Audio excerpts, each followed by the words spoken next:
జ్వాలాపురం శ్రీకాంత్ గారు మాజీ దేవాదాయ ధర్మాదాయ శాఖకు అడ్వైజర్. మీ అడ్వైజరీలో ఏం చేశారు అదొక్కసారి చెప్పుకోండి ఏదైనా వీడియోలో. నేను ఈ మేలు చేశాను, దేవాదాయ శాఖకి శూన్యం చేశారు మీరు. నెక్స్ట్, ఇప్పుడు కూటమి ప్రభుత్వం అమలు చెయ్యట్లేదు, బ్రాహ్మణులకి హామీలు నెరవేర్చట్లేదు అన్నారు. ఒక్కొక్క హామీ నెరవేర్చుకుంటూ మొత్తం హామీలు నెరవేర్చే బాధ్యత తెలుగుదేశం ప్రభుత్వానికి, చంద్రబాబు నాయుడు గారిది. చేసి తీరతారు. బ్రాహ్మణ కార్పొరేషన్ కి అందమైన బిల్డింగ్ ఎవరు ఇచ్చారండి? బ్రాహ్మణ కోఆపరేటివ్ క్రెడిట్ సొసైటీ భారతదేశంలో ఎక్కడా లేని విధంగా ఇవాళ 200 కోట్ల రూపాయలతో విరాజిల్లుతున్నటువంటి, బ్రాహ్మణులకు ఆర్థిక సహాయం అందిస్తున్నటువంటి బ్రాహ్మణ కోఆపరేటివ్ సొసైటీ చంద్రబాబు నాయుడు గారి మానస పుత్రిక కాదా?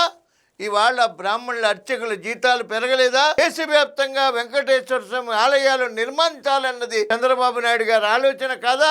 అమరావతి ప్రాంతంలో ఉన్నటువంటి వెంకటేశ్వర స్వామిని తిరుపతి తరహాలో అభివృద్ధి చేసి నిత్యాన్నదానం పథకం జరగాలన్న ఆలోచన చంద్రబాబు నాయుడు గారిది కాదా?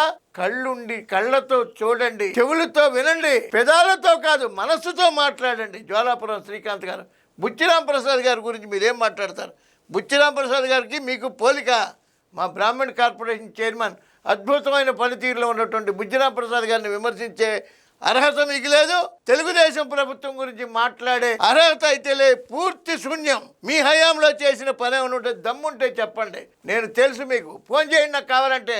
తప్పుడు మాటలు మాట్లాడద్దు, జ్వాల రగిలించద్దు. జ్వాలలో మీరే దహనం అయిపోతారు తప్ప మీ పార్టీ దహనం అయిపోతుంది, విమర్శించే వాళ్ళు దహనం అవుతారు తప్ప జ్వాల తెలుగుదేశం జోలికి కూడా రాలేదు.